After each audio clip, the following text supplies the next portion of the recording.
headquarters of Ramsey Solutions, this is EntreLeadership, where I take calls from leaders like you about what it takes to win at any stage of business and leadership. I'm Dave Ramsey, your host, with over 30 years of experience leading in the trenches right alongside you. If you've got a question you want to ask on the show, fill out the form at EntreLeadership.com/ask or call and leave a voicemail at 844-944-1070.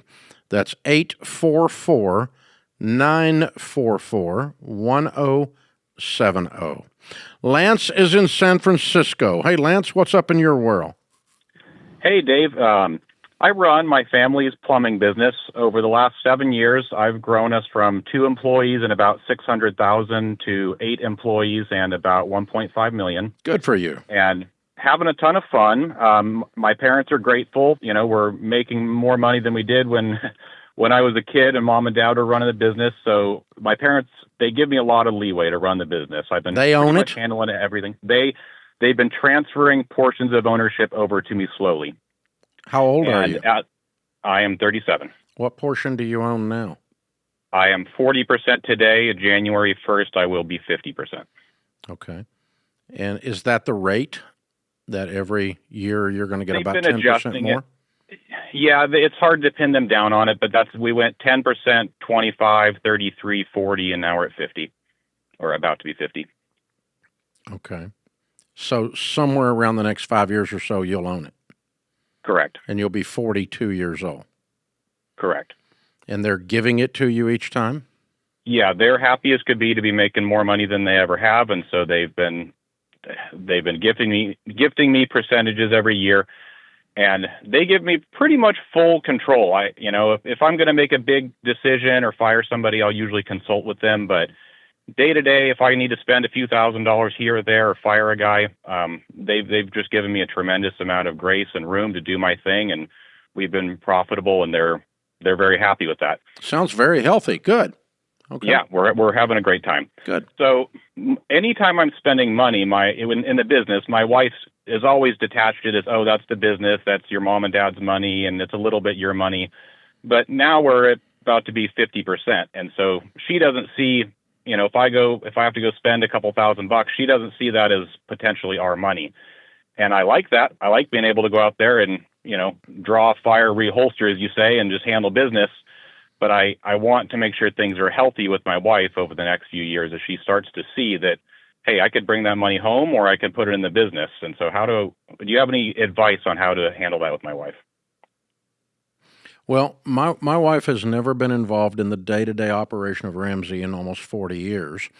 But in the early days, when there were about 10 of us, I asked her to come to our managers meeting, is what we called it in those days. The 3 guys that were running it with me, and there were 10 or 12 people working there, right? And every Monday morning, we would sit down and go over our workflow, what we're buying that week, what bills we have to pay, what personnel issues we've got. And I wanted her, she really hardly had anything to say about it, but I actually wanted her to watch it and see it and feel it. And occasionally I wanted her really to give input, and she did occasionally. She honestly hated it. Yeah, that sounds very similar to my situation. But it was very helpful. It was very helpful on 2 fronts, because Proverbs says, "Who can find a virtuous wife? For her worth is far above rubies.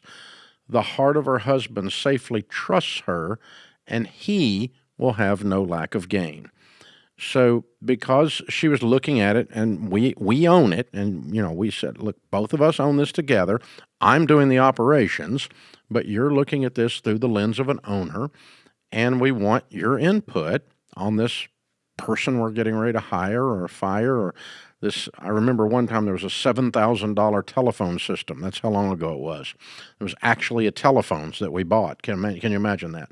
And we were looking at that. And another time we were looking at buying some office furniture. And another time we were making the decision to start doing retained earnings, and that she was instrumental in that. And so she just occasionally would drop this gem on us. Most of the time, though, she just griped about having to come down there. So she only did that for about 2 years or so.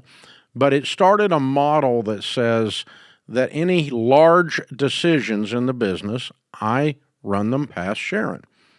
Just because I want her to know what's going on and see if she has any actual insight or input. And 99% of the time, or 95% of the time, she really doesn't. She doesn't care.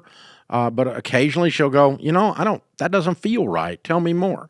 And we'll talk through it. And sometimes she kind of smells a rat where I didn't smell one, So, and when we first started hiring people, she was involved in the final decision on each hire. We would go to dinner together as a spousal interview.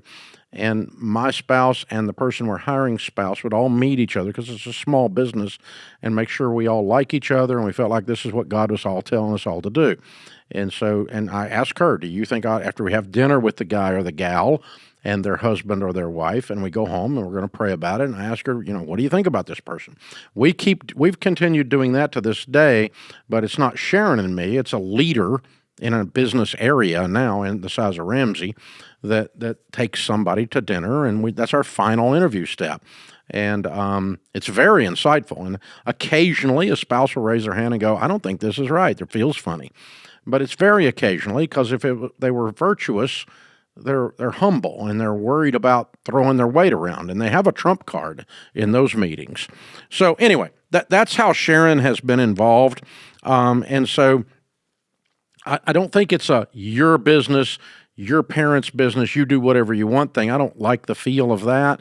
Instead, I would just say, honey, you're down there running it. If I were her, you're down there running it every day. I trust your input. And you say, thanks. But on large things, I'd like you to look at it with me so I got another set of eyes because we own this business. And so, and large, I have figured out, is relative.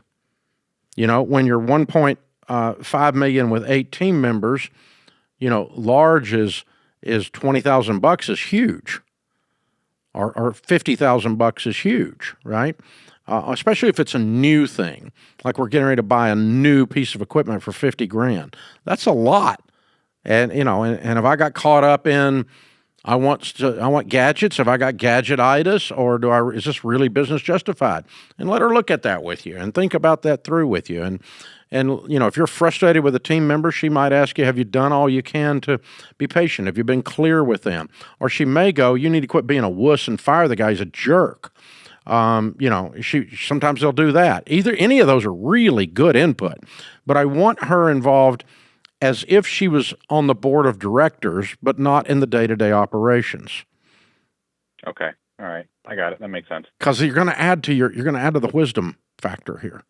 Sure. I guess deep inside, I'm just a little bit nervous about the first time I'm ready to just go cowboy some decision, and she says, hey there, pump the brakes a little bit, because that's never happened yet. But you know what? It makes me think about the decision more carefully, because she may say that, and I need to be able to bone up my position. So this is why we're doing this. This is what's going on. This is why we're doing it. And if I lay all that out and she still doesn't want to do it, okay, let's wait 24 hours and talk about it again. And because I really think we need to do this, and I'm going to show it to you, and I'm going to look at it again. And but Sharon and I have a rule on large giving with our generosity, our philanthropy, or on large purchases, or on large decisions in our lives. When in doubt, we don't. We have to be aligned, because every time I go against, she's from the hills of East Tennessee, if she has a bad feeling, every time I go against one of those bad feelings, it costs me a minimum of $10,000. So I just quit doing it. Copy. Got it. Okay. Thank you, Dave. Really appreciate it. Hey, man, it's a great question, and you're a good man. I'm excited for how functional your mom and dad and your family is. Man, it's very unusual, and it's beautiful to hear that your succession plan, 37 years old, you've already got 50% at the first of the year coming. That's just incredible. I love where you are on that. That's pretty stinking cool, Lance. Way to go, man. I love entrepreneurs. Don't forget, guys, I started my company on a card table myself. So I know what it's like to have people counting on you, your team, your family, not to mention your customers. And when you're the one signing the paychecks, you can't afford to fly blind. But I'll be honest, early on, one thing that nearly sunk us was wasting time with spreadsheets that didn't add up because business units didn't talk to each other. I finally told my team, just fix it. And they did. We got NetSuite. That was years ago, and we've never looked back. See, NetSuite isn't just for tech giants. It's built for growing businesses like yours. Over 43,000 businesses already run on NetSuite, including a lot that started just like you. And now with built-in AI, NetSuite is helping them even more. It's one system connected to every part of your business for real-time insights, not guesswork. NetSuite AI flags inventory issues, cash flow risks, even supplier delays before they become problems. So you can trust the data, stop wasting time, and make the right decisions faster. Take a free product tour today at netsuite.com/Ramsey. That's netsuite.com/Ramsey. Listen up, your business won't grow until you do. When you lead better, your people perform better, and your business wins bigger. That's why you've got to come to our next EntreLeadership Summit. It's the premier event for leaders who are serious about growth. You're going to spend 4 days getting insights from world-class leadership experts, including Will Guidara, the New York Times bestselling author of Unreasonable Hospitality, Vanessa Van Edwards, the national bestselling author of Captivate, The Science of Succeeding with People, Brian Buffini, our favorite Irishman, the founder of North America's largest real estate coaching company, Duncan Wardle, former head of innovation and creativity at Disney, Pat Lencioni, Dave Ramsey, Ken Coleman, Dr. John Deloney, and the best part is it all happens at Disney's Coronado Springs Resort in Orlando. To join us May 17 through 20, visit EntreLeadership.com/summit or click the link in the show notes. Kevin is with us in Canada. Hey, Kevin, how are you? I'm doing fantastic, Dave. It's a pleasure to talk to you. You too, sir. What's up? I am an estimator/project manager for a steel fabrication shop. It's about 8 years old. I'm quite new to project management. I've only been in the role for 2 years. Company has about 17 employees, including the owners, and we've done about 1,200 individual jobs this year, kind of ranging from $200,000 to $300,000 per job. My question is, how can we create a cohesive standard of documentation and a project management process for the company? How generic are these projects? Are they each custom, or are they all kind of flowing it with similar veins to them? They're very variable. We do projects that change quite a lot, and each project can be quite fluid. We could be fixing someone's farm equipment out in Timbuktu, or we could be fabricating a very fine piece of something that is borderlining on artwork for someone else. And they can change as the project goes constantly.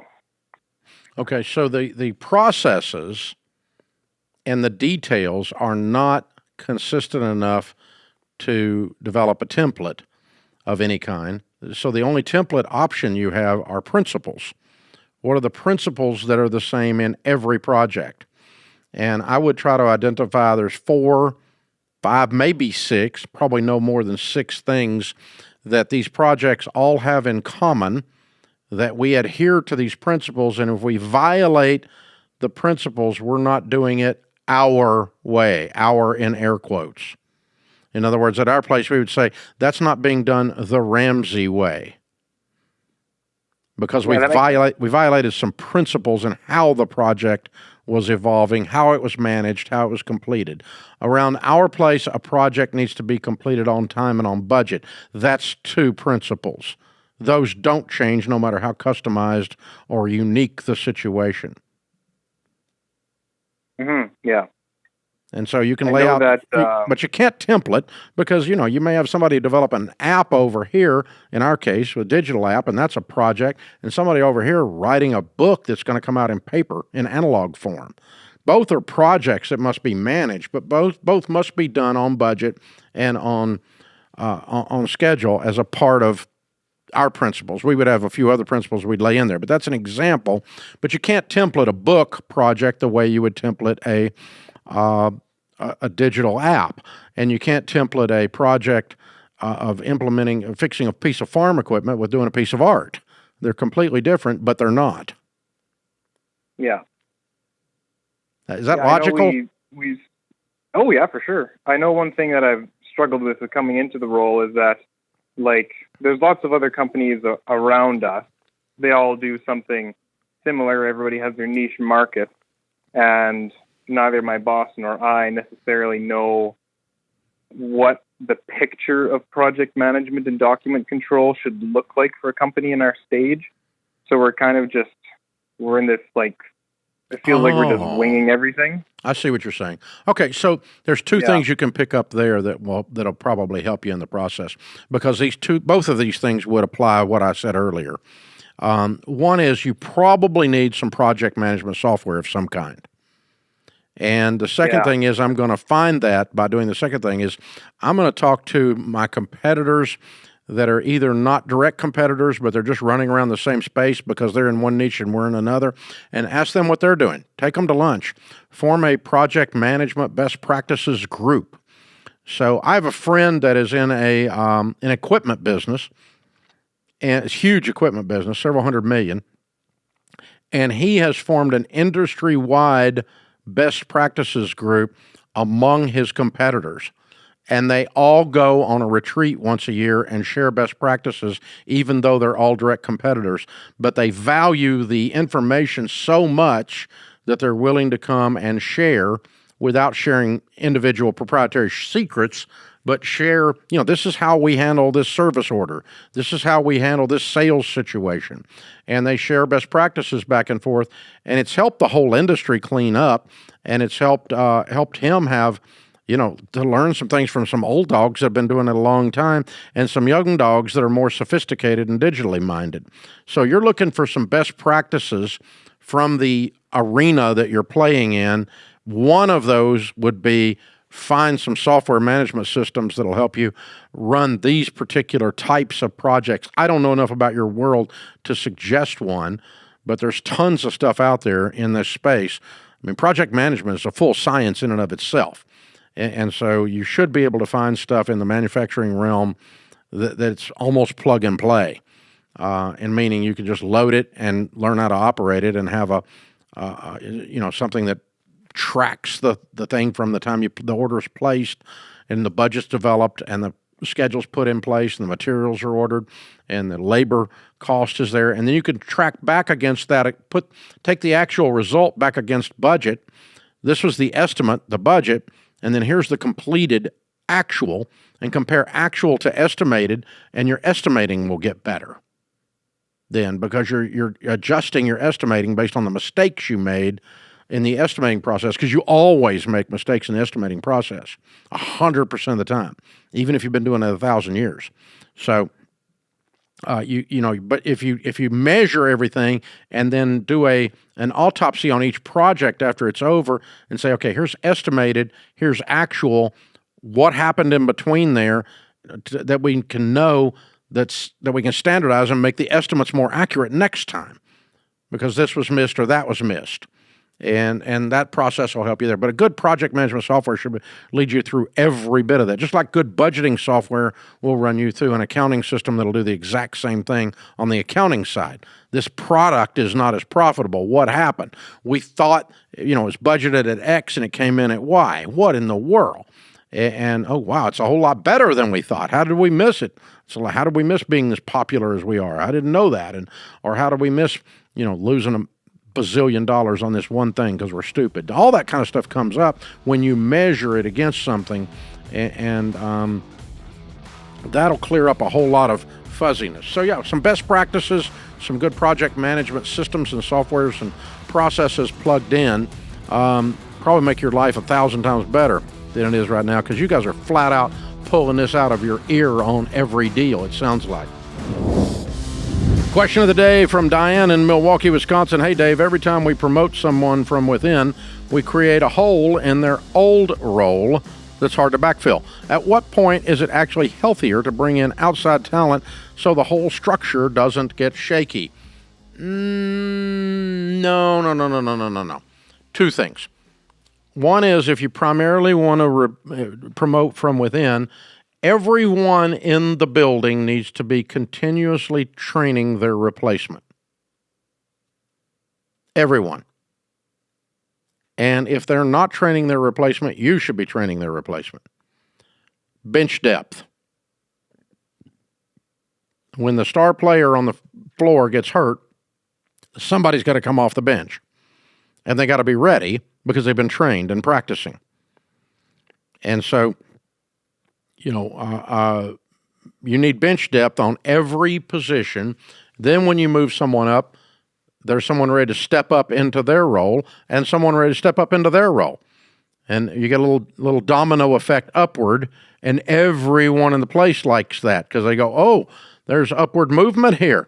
I can move up if I do well, and I plan my replacement. And I need to plan to be someone above me's replacement in the org chart. And that way I get to move up. So planning the replacement and bench depth is one thing that we've done. The other thing is if we hadn't done that, and that's more in years past, lately we've got a pretty good bench depth idea going on because we've made such a stink about it around here that everyone in the place, no one is important enough to not plan your replacement. So if you're sick, there's a tragedy, or you get promoted, we're not left without your job being done. So that's one thing. So we've been doing that a long time. But before that, and even occasionally now, if we want to promote someone and it's going to leave a hole, they cannot take the new job until we hire or train internally their replacement. So they cannot accept the promotion, or we can give them the promotion. We can identify but then we talk to the recruiting team and we go, we need to fill their role so they can move up. We need to fill their role so they can move up. So they don't make the move up until the role is filled under them. And that could be by bench depth, like I suggested at first, or it could be by an outside hire that's coming in to fill their role. And so usually this happens where someone leaves that suddenly that we didn't plan. We didn't know they were leaving, and they're gone. Poof. And now we got a hole in a leadership team, and we've got someone on the bench that looks pretty good for that leadership team, and we want to jump them up into there right quick and fill that leadership hole. But instead, we just circle around and take care of that person's work until we can backfill the person moving up. Hopefully, we've grown their bench and we can do it real quick, or hopefully so the recruiting team can get real excited and get someone in there in that slot so we can do it real quick. And then we have a maximum time that we allow that to go on. We're not going to hold someone's promotion back for more than 6 months. After 6 months, we're just going to make it hard on the people that's left behind, the hole that's left behind. And so then everybody gets their crap together from the next time this comes around about having bench depth, and or the recruiters get jacked up about getting somebody in here. Hello, get somebody hired. This is a big problem. So you fill the hole, and that way it's not shaky, and you either fill it with a recruit while you hold the person back on their promotion temporarily, or you have bench depth, which is your best option. So go for bench depth. Start working right now, Diane, for everyone in there to have their replacement, their eye on who will replace me when I move up, and start mentoring, apprenticing, training, discipling them to step into that role. And that's exactly how we do it. Hey guys, please consider following this show, subscribing to this show, leaving a nice review, sharing the show. Sharing is good. Please share. They taught you that in kindergarten, right? So click the sharing button and just say, everything I needed to know I learned in kindergarten. Push share. Let people know we're here. Hey, it's helpful, man. We really appreciate it when you guys do that. And we appreciate you being with us. Mitchell is with us in Nashville. Hi, Mitchell. How are you? Hey, I'm doing good, Mr. Ramsey. How are you doing? Better than I deserve. How can I help? I had a quick question. I'm Mitchell Gregory. We do fences. Me and my dad have a fence business here in Nashville, and we have about 5 or 6 employees besides me and my dad. And we did right around 900,000 last year. We're trying to break that million mark. Haven't quite hit it yet. But my dad, he started doing fencing on the side. He's also a pastor of a church, and he started doing fencing about 20 years ago. And about 5 years ago, I was working on the road. Anyway, I come back. He said, we'll split it 50-50, and, you can grow it and where we can both have an income. I've done that. I've done that for the last 3 years or so. And what was it doing when you took it over? Around 100,000 a year. So you've 9x'd it in 3 years. Well, yeah, the last 4 or 5, I would say probably. Yes, sir. Oh, I thought you said you took it in 3 years ago. Okay. I'm sorry. Maybe I said that wrong. That's okay. Maybe I misunderstood. All right. So anyway, you got 900K now, and it was 100 when you started, and you and your dad are 50-50. Yes, sir. And but it's not 50-50 on the workload. You're doing most of the work now. I do more because he pastors the church. Right. Yes, sir. Right. Okay. Yes. So what percentage of the work are you doing? We have a project manager, but I answer. He calls me all the time. I mean, you run the business. Yes, and he does the books. Yes. Your dad only does the books. Yes, for the most part, and he comes in 4 days a week. What's he do when he's there? Just basically help me, line out the team and stuff like that. He spends probably 20 to 25 hours a week into it, and I spend, probably at least 10 more hours than that a week. And I would like to grow it more. I kind of honestly feel a little stuck.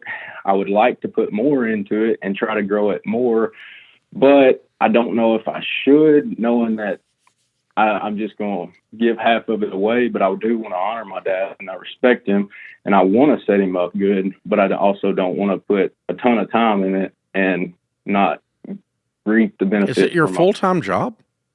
It is my full-time job, yes, sir. Well, you're already putting a ton of time into it. You got the whole thing bet on this thing, yeah. Yes, sir. And it's not his full-time job, it's his part-time job because he's a full-time pastor. Yes, sir. Yes, sir. Okay. How old is he? He is 57. Okay. Right. And I've had the discussion about, just would like to know when he was thinking about retiring. And he said he doesn't know, because he doesn't know how the world's going to go. And so I don't really have any idea on the time frame. Okay. All right. Well, what we know from research from people like Jim Collins and so forth is not knowing is much more stressful than bad news. Yes, sir. Okay. And so good news and bad news are okay. Not knowing is not an okay. And so now it doesn't necessarily have to be an exact date, Dad, but I'm pouring everything into this, and I could be doing something else. I like being here with you. I like what we've done, and I want to honor you, and I want to honor the fact that you're serving the Lord and that this money is helping you do that. We need to at least at our place we use a phrase called stage gating, and stage gating is not a date, but it's an event. When X happens, then ownership is transferred. Or okay. When X happens, a portion of ownership is transferred, and when Y happens, another portion of ownership is transferred. Okay? That could be an age thing. It could be, okay, Dad, at 60, I need to be at 75%. At 65, I need to be at 100%. That would be an age stage gate. Or it could be that if I continue to grow this, it's at 900 now. When it gets to 1.2, I need to be at 75%. Okay. And when it gets to 2 million, I need to be at 100%. Okay. And at 100%, I will pay you X number of dollars a year retirement as long as you and mom are alive. Okay. That is what complicates it a little bit is his wife is not my mom. Well, okay. Whatever you want to do with that part. But I'm just saying, in other words, he could be gone out of the business completely, not an owner and not working there at 65, and you could agree to pay him $60,000 a year. Okay. Or whatever. I made that number up, okay? But something to supplement his retirement and something to supplement, his pastoring, his pastoral duties. And so, or you could pay him a certain number of dollars to buy him out at a certain stage. Okay. Yes, and sir. then that nest egg would give him money to live off of. Yes, sir. Because that's what he was wanting to do. Whenever he just retires, he wants half the value of everything we have, the land, the equipment. As a value? He wants you to buy him out. Yes, sir. Oh, good. Okay, then that's settled. Good. So half the value of the equipment. That's fine, not to exceed X number of dollars, because I don't want you to grow the thing to quadruple while he's working part-time and doing the books, because you're fighting against yourself then. That was exactly my problem, because if I buy more you need to put a cap on that. Okay. Half of the equipment and the value of whatever, the land. Y'all own the property, is that right? Yes, sir. Yes, sir, we do. And it's all paid for in cash. What's the property worth? Not very much. I would say 70 to best case 100,000. Okay. All right. Well, I'm ideas are flowing through my head, but okay. So first thing is, let's go back to what we were talking about and say, and your equipment is worth what today? We've got 5 trucks, a skid. Let's say 150,000. Okay, so if we round this up and call it $300,000, half would be 150 today. Yes, sir. Okay, and so you could just say something like, okay, I can give you half of the value of the land and the equipment to max out at 250 or 300. Okay. You're half. Yes, sir. Okay, but past that, I'm just going to grow it and it'll be mine. Okay. If he doesn't agree to this, because I've tried to have a few conversations with him, and he doesn't even really want to put it on paper. I'm trying to work towards that. Well, listen, there's 2 things that he's going to kill if he doesn't have a plan, and he loves both of them, his son and this business. And I'll just say this to him, Pastor, not having a succession plan in detail is bad stewardship. God's word says, well, those that are faithful with the little things will be given more to manage. And you're supposed to be faithful with the management of what God has given you here. And that includes your son, and that includes the business opportunity. So in the name of doing good by the Lord, I have turned over 99% of Ramsey now to the next generation, and I've turned over 80% of the operating to the next generation. The only thing I'm doing other than that 20% is on-air stuff like this. Right. And but I still could keep doing it. I'm only 65 and I got plenty of energy left. But not having a plan and not doing that brings harm to things that I love, which is my kids and this place.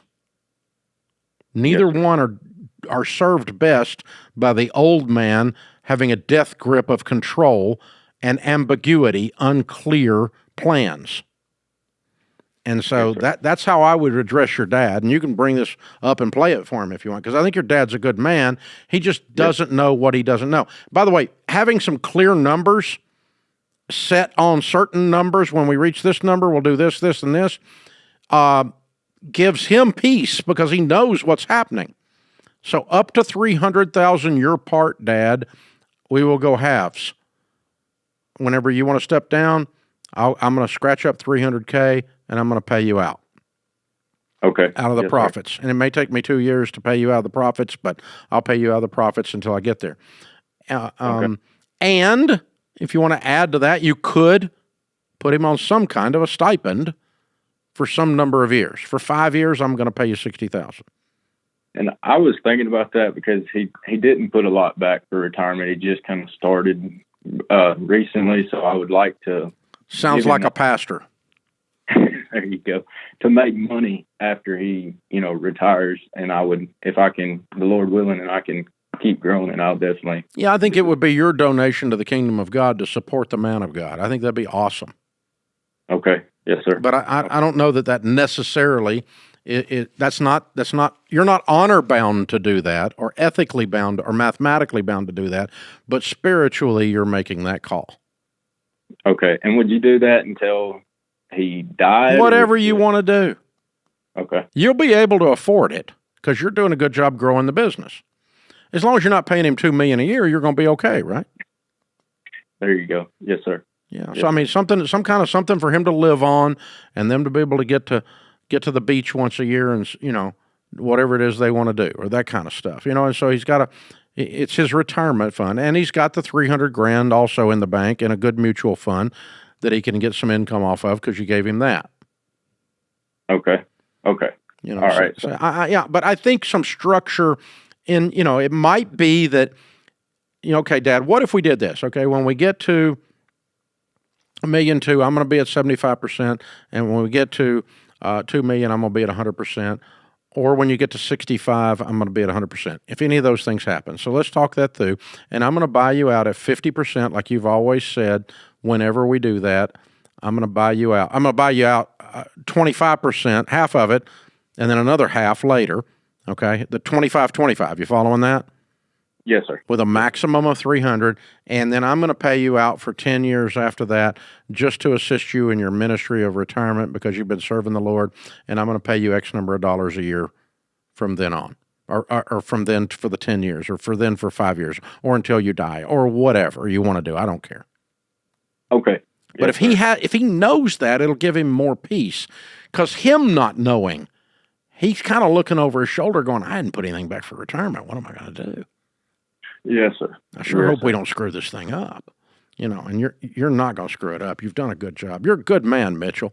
You're a good son, and you're honoring your dad with the process and the way you're thinking about it. But the not knowing is more anxiety and inducing for him and for you than the knowing. So ambivalence will kill you. Get something down where the two of you, and write it out. It doesn't have to be a big fancy lawyer contract. You can just write it out on paper. This is the formula we're going to use, stage gating it by age or by income or whatever. And then at this stage, I'm going to buy out half of your half, and the other stage, I'm going to buy out the other half of your half. And it's going to be the way you wanted it, Dad, at half of the value of the land and the equipment, and we'll put a valuation on it. Have the land appraised. And then when you do step down completely, whenever you want to do that, I'm going to pay you X number of dollars a year for X number of years. And something like that. And I just made all that up while we were talking. So you can make up whatever you want to make up. You own it. The point is there's a lot of clarity and there's a bit of a formula. And so we already know what our formula is here. We're at 99%, and someday I'll turn over the final 1%. And someday I'll turn over the final 20% of operations, and I will continue to be on the microphone until I don't make sense anymore. That is our plan. Some say I've already reached that. So here we go. All right, folks, better a weary warrior than a quivering critic. This world needs more high-quality leaders, so take courage and lead. I'm Dave Ramsey, your host. Thanks for joining us on EntreLeadership.